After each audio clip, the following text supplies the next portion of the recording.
बिरहा गीत के पहले हमरे मास्टर एगो बड़ी प्यारी भोजपुरी का बिल्कुल नई तर्ज बजा दिलन। कैसे बिया आई देखी, कोनो लड़की कोनो लड़का के दीवानगी देख के कहे, का कहे, कारी कारी कजरा कनवा के बाली,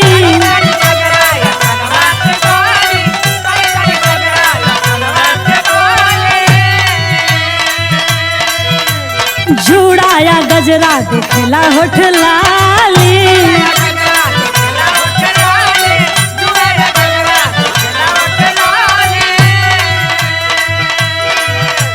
कारी कारी कजरा कनवा के बाली, जुड़ा आ गजरा देखेला होठ लाली, अखियां से अखियां टकराला, अखियां से अखियां टकराला, फीलिंग उठे अजीब से,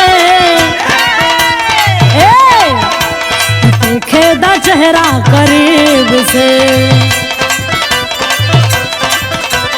देखे दा चेहरा करीब से, मिलल बाड़ू तू नसीब से, देखे दा चेहरा करीब। क्या बात है,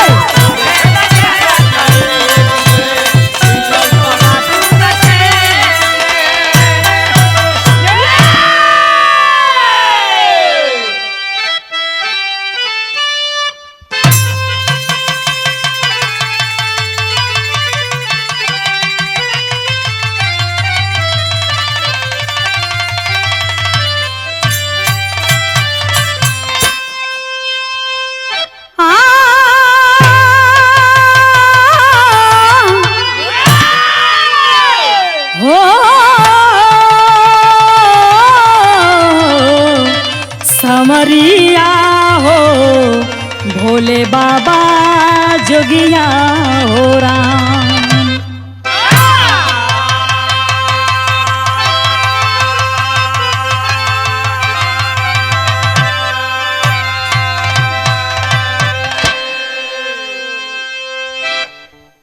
अच्छा भैया, हम बिरहा एवं भोजपुरी लोक गीत गायिका सुषमा भारती रउआ लोगन के गोड़ छुके गोड़ लगातानी, और आज हमार ई बिरहा रिकॉर्डिंग हो रहल बा हरिओम म्यूजिक स्टूडियो आजमगढ़ में, जिनके निर्माता हैं आदरणीय बड़े भैया अभिमन्यु यादव जी, और आशीर्वाद है हमारे गुरु आदरणीय कवि सूबेदार यादव जी। और ई बिरहा गीत आप लोगन के बिरहा मस्ती चैनल पर सुने के मिली, तो आप लोग इस बिरहे को सुने और सुनकर कमेंट में बताएं कि कैसा हुआ है, और इस चैनल को बिरहा मस्ती चैनल को ज्यादा से ज्यादा शेयर करें, लाइक करें और सब्सक्राइब करें। तो भैया, हम आप लोगन के बीच में एगो ऐसन बिरहा सुनावे जा रहल बानी जौना के सुन के आप लोगन को दिल दहल जाई। बिल्कुल नई घटना बा, एकदम ताजी घटना बा, और भूमिका के लाइन में हमरे कवि जी लिखले हुवन। का लिखले हुवन,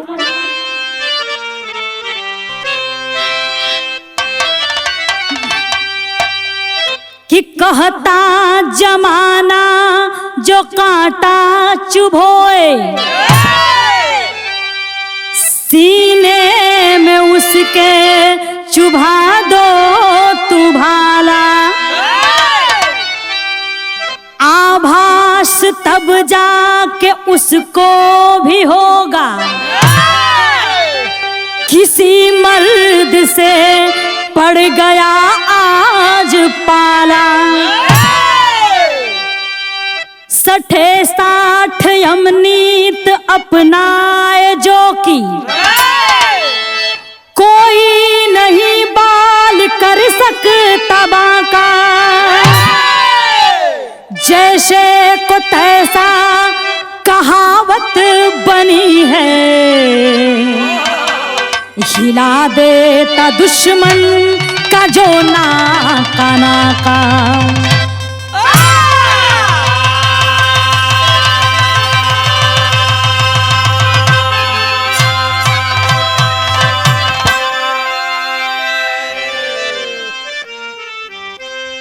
लिखते हैं कवि जी कि जैसे को तैसा कहावत बनी है, हिला देता दुश्मन का जौना का नाका। साथियों, एक कहावत कही जाती है कि जो तुझको कांटा बोए उसको बोवो फूल, अब फूल को फूल है कांटे को त्रिशूल। लेकिन आज के युग में ये सब बात एकदम गलत बा। काहे कि आज के जमाने के हिसाब से जो तुझको कांटा बोए हीरा भैया उसको बोओ भाला। वो भी साला समझ जाए पड़ गया मर्द से पाला। ये पूरा बिरहा हमार यही लाइन पर बा। तो बिरहा में गजल का अंदाज बा मास्टर कैसे?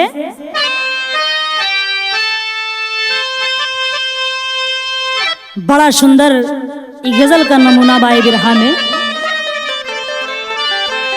कोई दिल जली माशुका कह रही है क्या कि मैं तेरे शहर से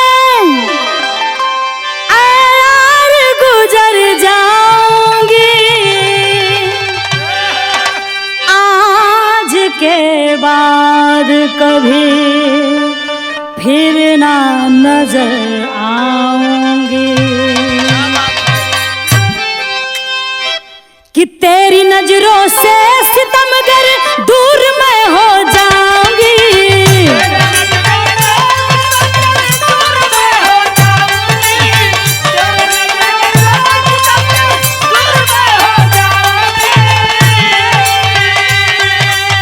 तेरी नजरों से सितमगर दूर मैं हो जाऊंगी, दूर मैं हो जाऊंगी।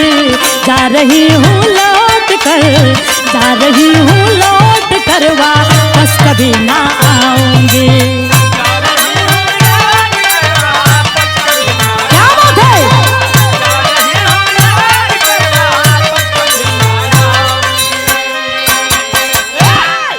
लेकिन कितना सुंदर बहाव कवि जी लिखले हुवन कैसे कि तेरे कर्मों से कमीना मिट गया विश्वास है,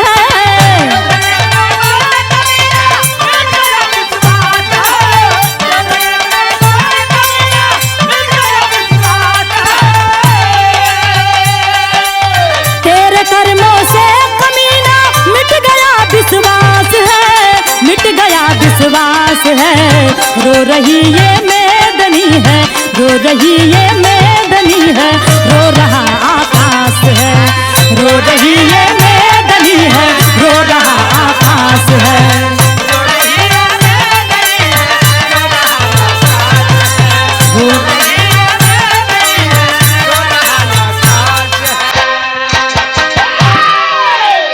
यही से भैया बिरहा में सैर का अंदाज लगल कैसे?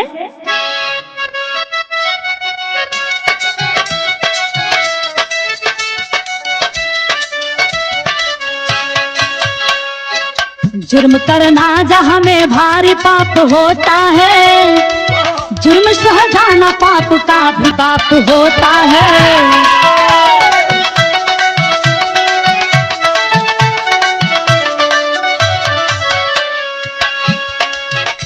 हरियाणा पानीपत सहस्र नामी है, वहीं की घटना आज बन गई सुनामी है।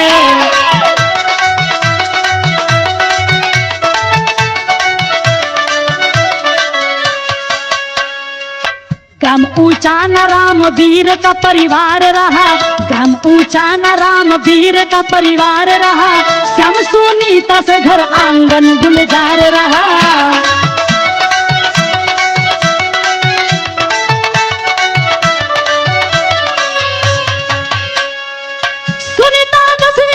सातवीं में पढ़ता था,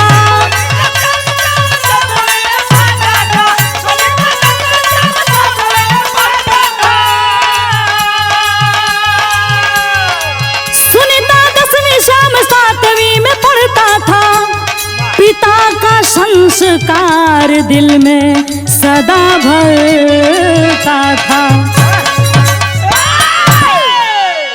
आया भैया, यही से विरहा का कहानी का शुरुआत भइल कि हरियाणा प्रदेश में मशहूर जिला पानीपत आप लोग जनबा करेला।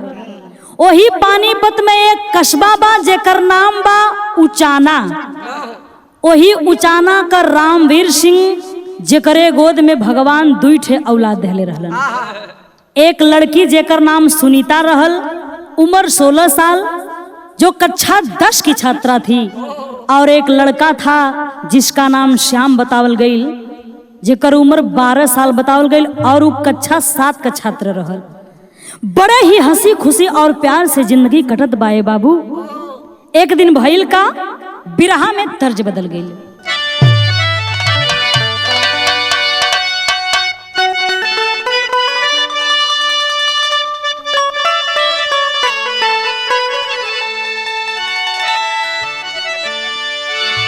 बड़ी प्यारी तर्जबा,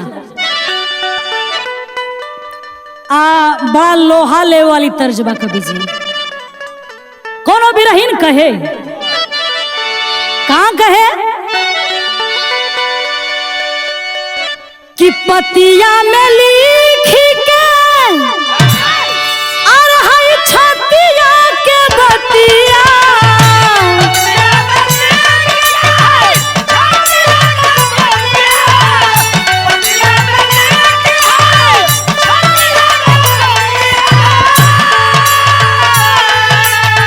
पतिया में लिखी के हई छतिया के बतिया, भेजले बिया किताब में।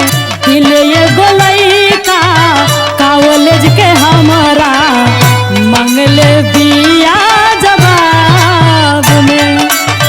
दिल ये गोलैका कॉलेज के हमारा मंगले बिया जवाब में।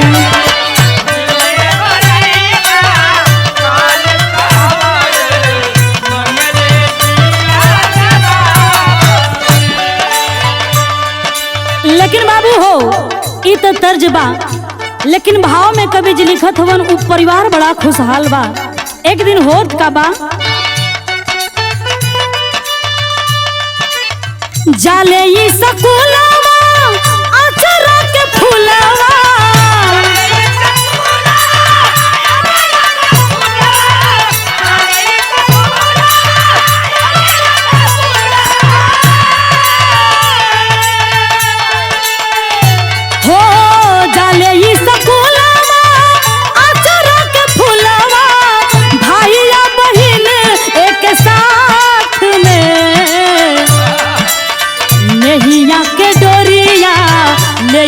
बहिनिया बाधेली बिरनवा के हाथ में। लेके बाधेली बिरनवा के हाथ में।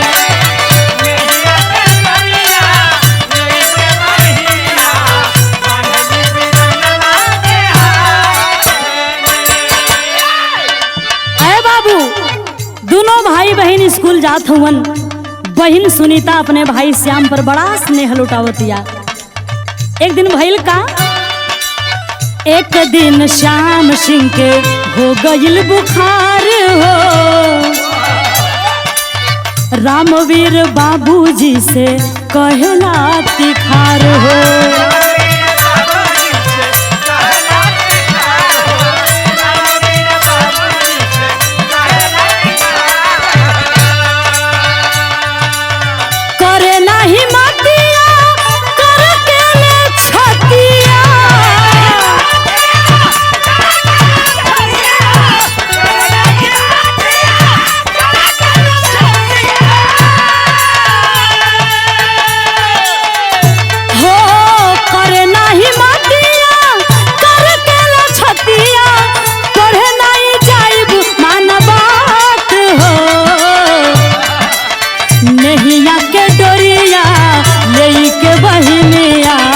बाधेली बिरनवा के हाथ,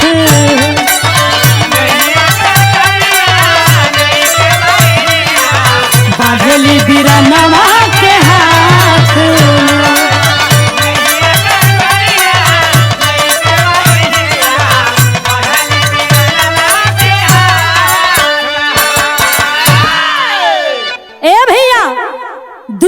भाई बहन संग में स्कूल जाएं।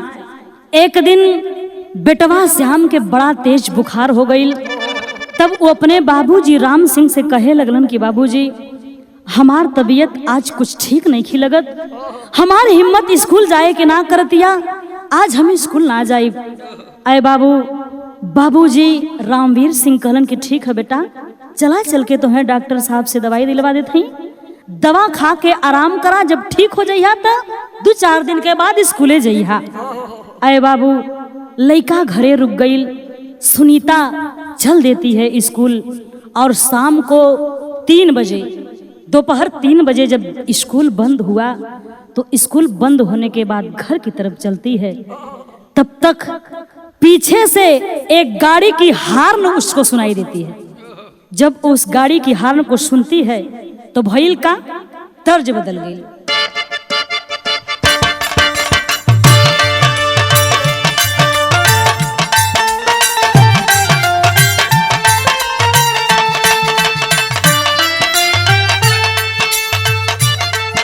ए हीरा भैया, इ तर्ज बड़ी टप बा,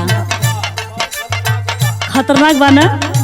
कोनो नई नवेली दुल्हन नया नया गौना भइल बा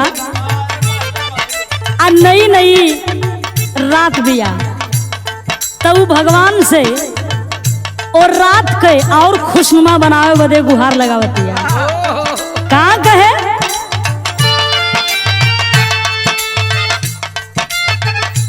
आज हम पहिला मिलनवा, मिलने सजनी के साजनवा,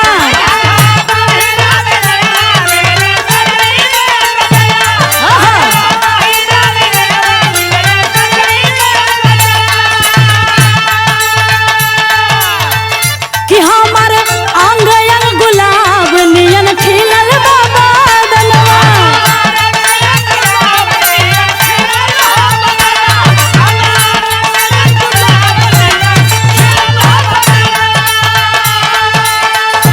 आज हम पहिला मिलनवा, मिलले सजनी के साजनवा, हमार अंग अंग गुलाब नियन खिलल बाबा दनवा।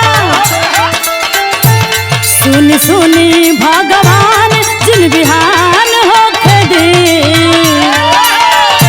सुनी सुनी भगवान जिन बिहान होके दे। आज राजा जी के करवे में जवान होके दी, आज राजा जी के करवे में,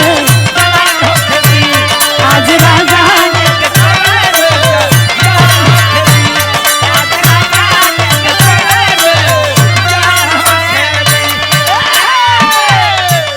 लेकिन बाबू पीछे से जब गाड़ी का हॉर्न सुनीता सुनलस तो देखत का बा ज्ञान सिंह मुखिया के ललनवा, जिनकर मोनू सिंह बानमवा।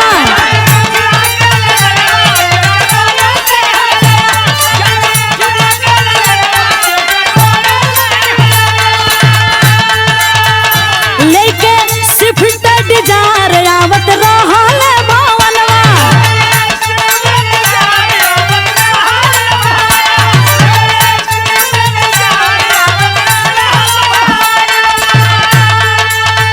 हो ज्ञान सिंह मुखिया के ललनवा, जिनकर मोनू सिंह बानमवा। लेके स्विफ्ट डिजायर आवत रहल भवनवा। देख देख बेईमान मन में विचार करना, देख देख बेईमान मन में विचार करना। आज से रानी के सियारा शिकार करला, आज से रानी के सियारा शिकार करला, आज से रानी के सियारा शिकार करला, आज से रानी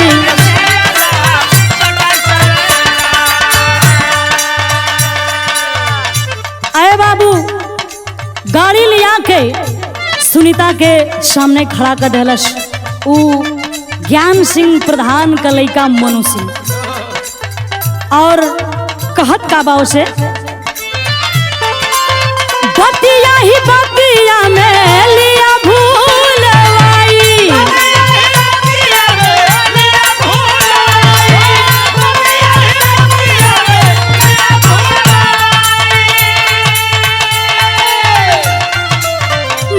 में सुनीता के चलल बैठाई।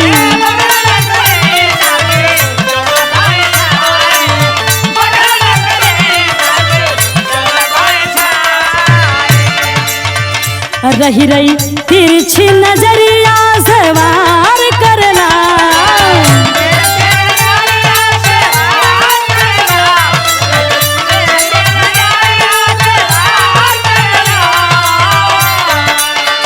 रही रही तिरछी नजरिया से वार करला। आज से रानी के सियारा शिकार करला। आज से रानी क्या बात है।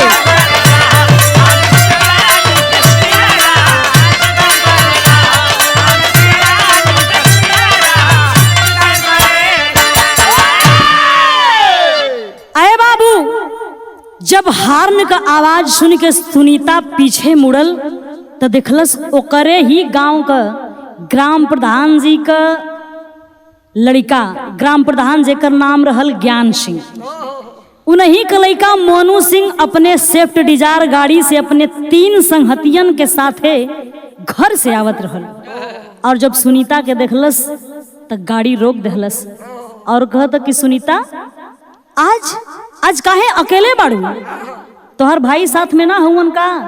सुनीता कहलस कि आज हमरे भाई का तबीयत खराब बा, बुखार बा, एहे लिए उ ना आयल है पढ़े। तब मोनू कहलस कि अकेले का जात हुआ वा, हमरे गाड़ी में बैठ जा, हम तोहें घर तक छोड़ दे, घर ले हमहू जैता हैं। अरे बाबू, सुनीता अपने गांव का समझ के भाई जब केहू गांव का मिल जाला तो बैठ गई गाड़ी में। गाड़ी में बैठकर चल देती है और गाड़ी जब चलती है तो घर के रास्ते से न होकर उस गाड़ी को वो मोनू सिंह जंगल वाले रास्ते पे लेके चल पड़ा। जब जंगल वाले रास्ते पर वो गाड़ी चले लगल तो सुनीता कहे लगल कि भैया इधर कहाँ लेके जात हुआ। तब सुनीता के कनपटी पर एक रिवाल्वर तान के और मोनू सिंह डांट के कलस कि चुपचाप बैठो, नहीं तो तुम्हारे शरीर के चिथड़े चिथड़े कर डालूंगा। और इसी बीच जंगल में ले जाकर बाबू गाड़ी से बाहर सुनीता को निकालकर और सुनीता के शरीर पर से कपड़े जो थे उसको जानवरों की तरह सब नोचने खसोटने लगे। तब सुनीता आंखों में आंसू लेकर और एक बात कहती है, का कहले बा, तर्ज बदल गई।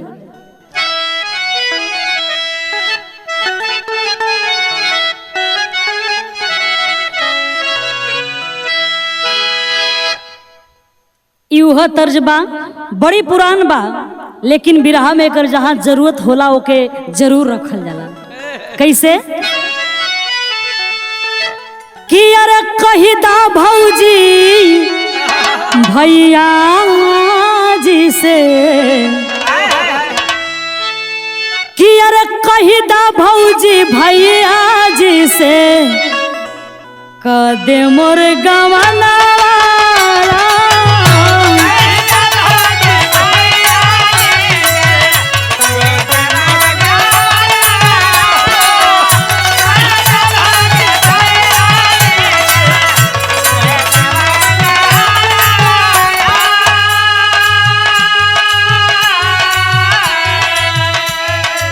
लेकिन बाबू हो उस सुनीता आज अपने आवरू खातिन वो तीनों दरिंदन से रो रो के भीख मांगत बा। कहाँ कहे रोवेली सुनीता झर झर, रोवेली सुनीता झर झर, बरसेला नया नवारा।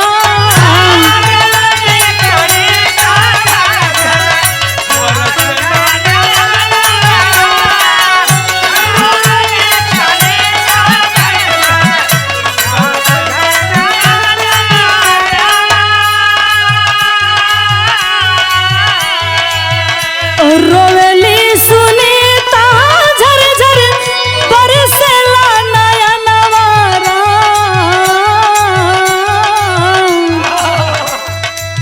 लूटा नाई जतिया भैया, लूटा नाई जतिया भैया, चुमिला चरणवारा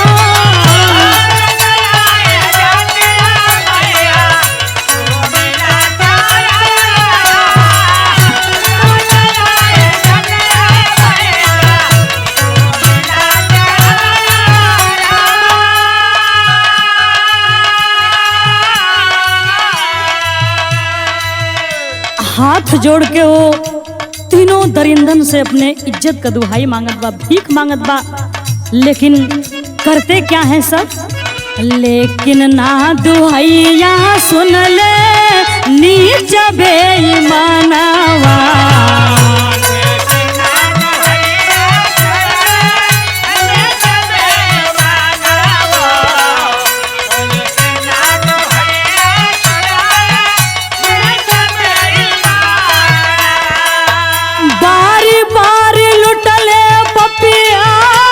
जगवल ईमानवा जगवल ईमानवा।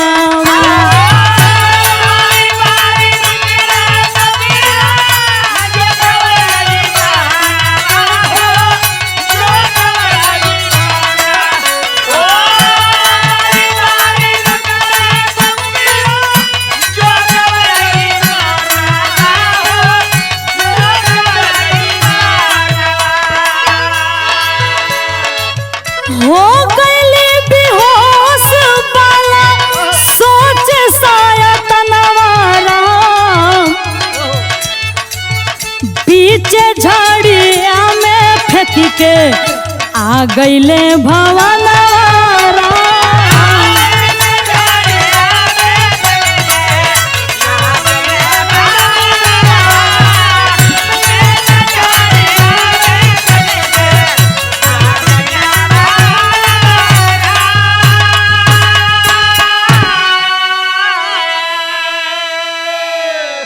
अरे बाबू, लाख मिन्नतें करती रही सुनीता, लेकिन उसकी एक भी नहीं सुने सब। और ग्राम प्रधान ज्ञान सिंह का बेटा मोनू सिंह और उसके दोनों साथी बारी बारी से सुनीता को अपने हवस का शिकार बना डाले और उसकी आबरू से तब तक खेलते रहे जब तक वो लड़की बेहोश नहीं हो गई। बेहोशी की हालत में उसे जंगल में छोड़कर सब फरार हो गए। एहर माई बाबू परेशान हुवन कि सुनीता कहाँ रह गई, कहीं इतना लेट भइल। और ओहर जंगल में बेहोशी की हालत में सुनीता है।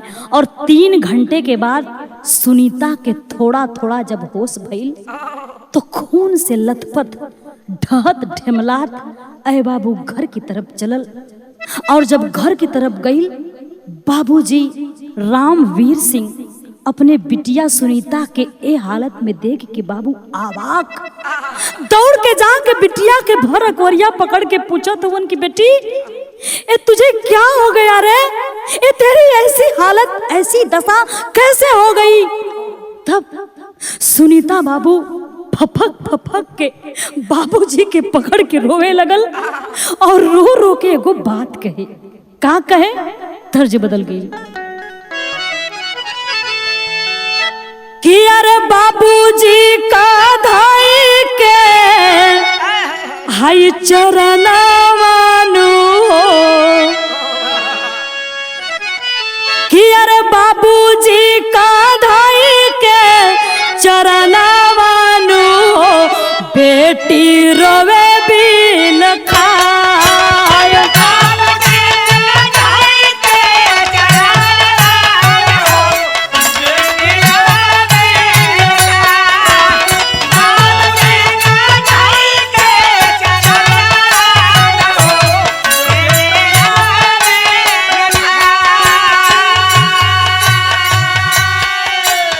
बतिया कहती में बिहार जाल छतिया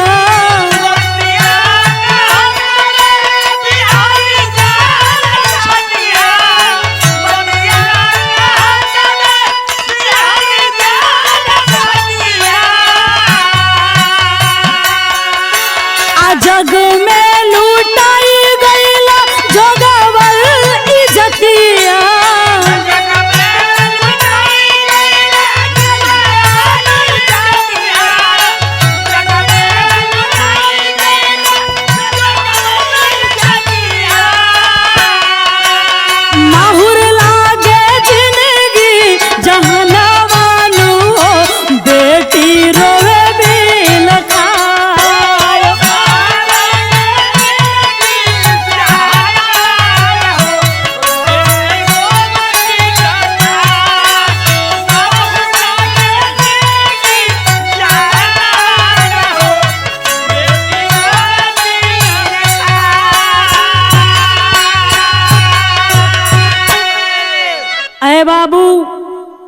बेटी सुनीता की सारी बात सुनकर पूरा परिवार शोक के सागर में डूब गया। तो तेरी में भाव देना पड़ा क्या?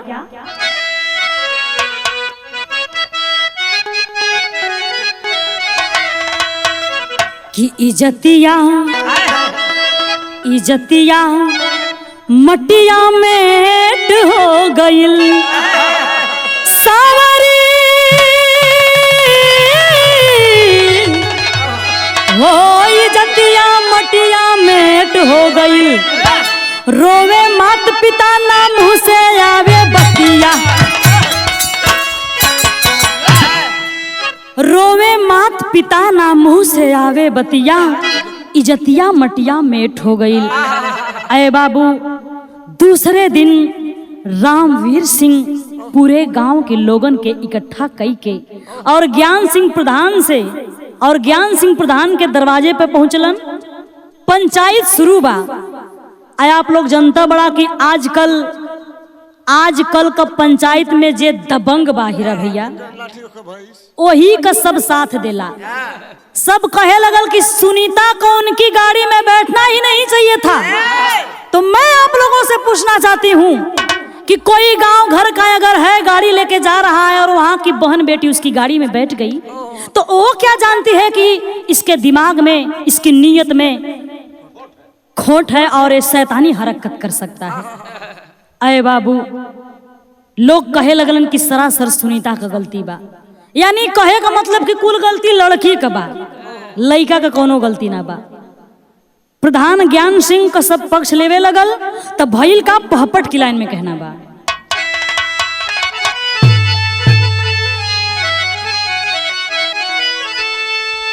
कि अरे पंचायत जब निर्णय गलत सुनाई ना सुनवाई बा, अरे पंचायत जब निर्णय गलत सुनाई ना सुनवाई बा, न्याय मांगने थाने पर गए आई ना सुनवाई बा।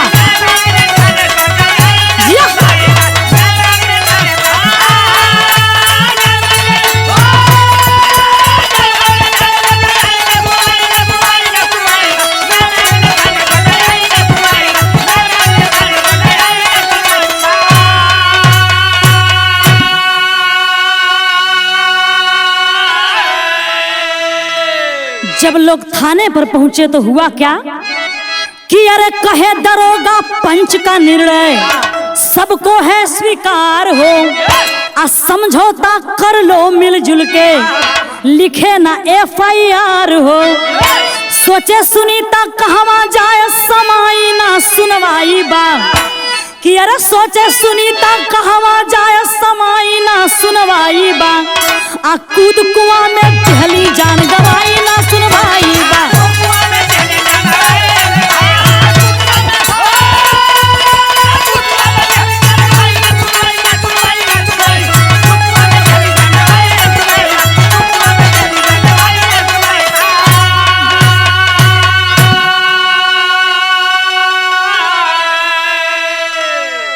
अरे बाबू, जब पंचायत में इंसाफ ना मिलल तो दुखी परिवार थाने पर गया और थाने पर जब दरोगा साहब से गुहार लगाया तो वहां भी सुनवाई नहीं हुई उन दबंगों के आगे।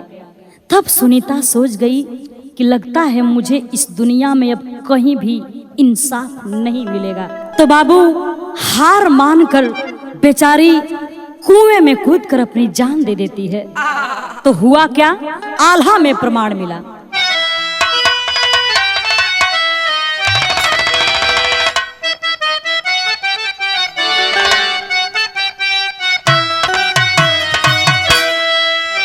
कि अरे बहिनी का सूरतिया नाचे बीरना के नजरिया भैया,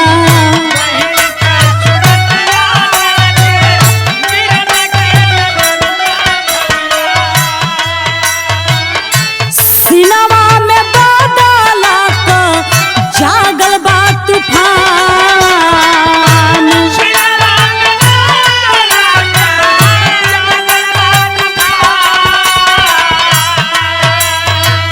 लाइसेंसी रिवाल्वर रखले रहल गरवा में भैया,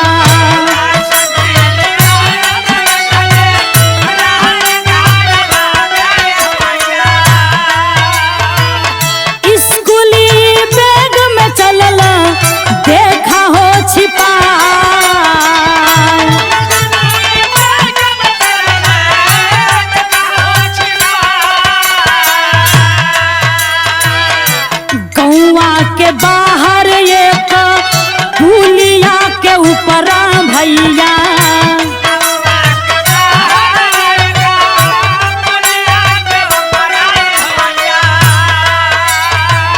बैठल मोनू केहू से रहल बबतिया।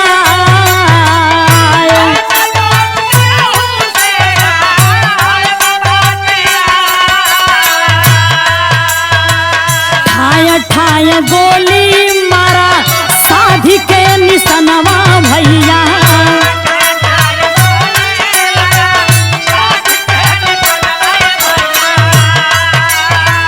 गिरल जमीनिया पर मोनू भरा।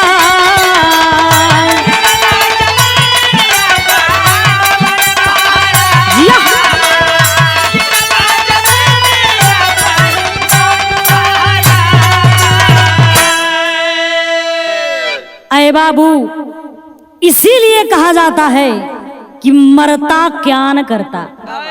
चारों तरफ से निराशा होने के बाद वह 12 वर्ष का लड़का श्याम सिंह बदले की आग में जलने लगा और अपने पिताजी की एक लाइसेंस रिवॉल्वर अपने स्कूली बैग में छिपाकर और मोनू सिंह की तलाश में चल पड़ा। संजोग से गांव के बाहर एगो पुलिया रहल, वही पुलिया पर बैठ के मोनू बतियावत रहल, केहू से बतियावत रहल, वही पुलिया पर मुलाकात हो गई। अब का कैलन श्याम सिंह, रिवॉल्वर निकाल के आ वही ठाए ठाए ठाए 4 गोली जब सीने में मोनू के उतरलन, तब तक ज्ञान सिंह प्रधान दौड़ के आवत हुवन। कहलन अरे ये तो मेरे बेटे की जान ले लिया। श्याम कहले बा कि सुना, अबेन तू हूँ सतर्क रहा, तोहरे साथे का हो सकेला ला सुना।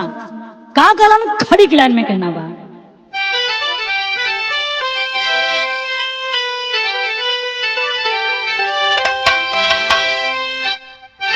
कि अरे बहन के हत्यारा के, ए बाबू बहन के हत्यारा के जीवन दान ना चाहिए। अरे बाबू बहन के हत्यारा के जीवन दान ना चाहिए। तो ऐसा चांदल गौवा का प्रधान ना चाहिए।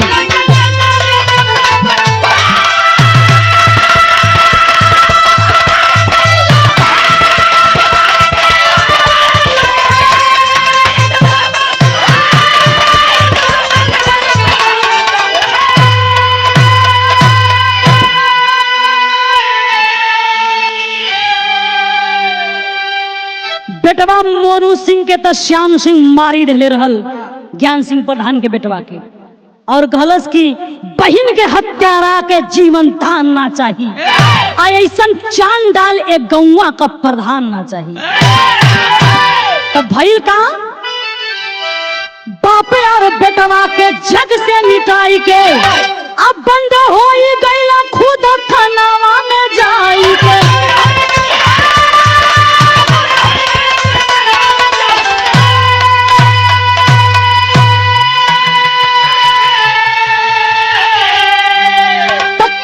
साहब कौन भी एहसान ना चाहिए।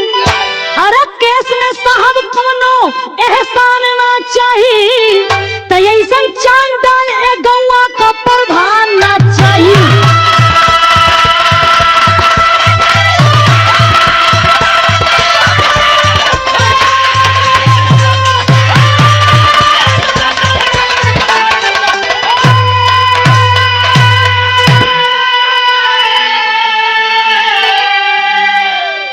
बाबू दोनों बाप बेटे को गोली मारने के बाद श्याम खुद थाने में जाकर आत्मसमर्पण कर दिया और कोर्ट में जाकर जज साहब के सामने भी जब पेश हुआ तो जज साहब कहते हैं कि बेटे अभी तुम तो नाबालिग हो, जो आदमियों की जान तूने लिया है क्या उनकी जिंदगी वापस कर सकते हो?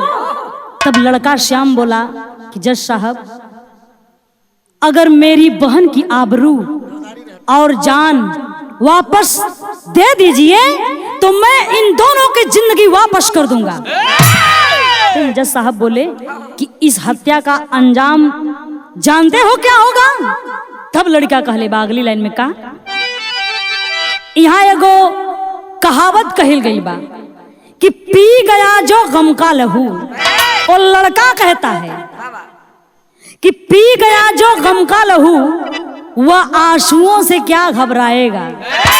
ऐ जज साहब मेरी बात सुनिए कि पी गया जो गम का लहू वह आंसुओं से क्या घबराएगा।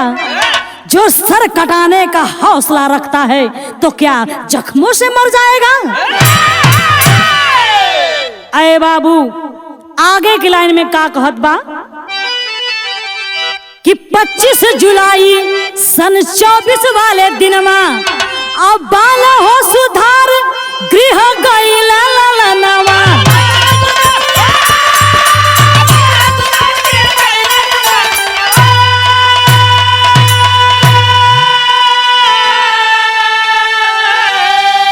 गरल जिंदगी जीवन में अपमान ना चाहिए। अरे गरल जिंदगी जीवन में अपमान ना चाहिए। तो ऐसा चांडाल गौवा का प्रधान ना चाहिए।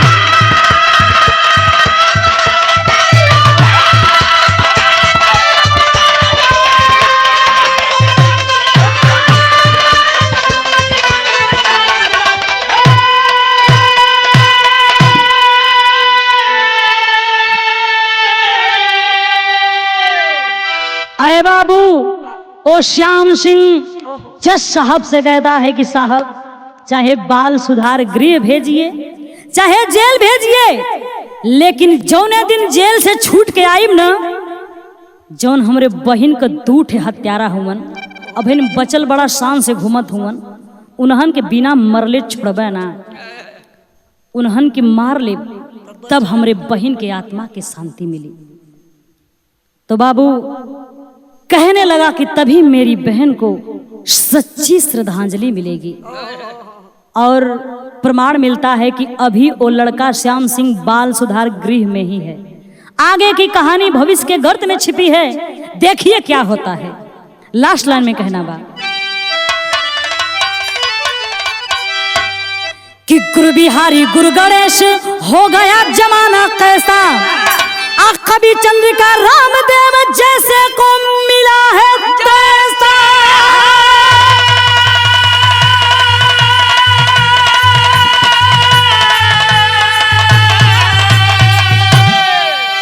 कि अरे इज्जतिया मटिया मेट हो गईल, हो इज्जतिया मटिया मेट हो गईल। तो सुषमा सूबेदार धन असमत की कीमतिया इज्जतिया मटिया मेट हो।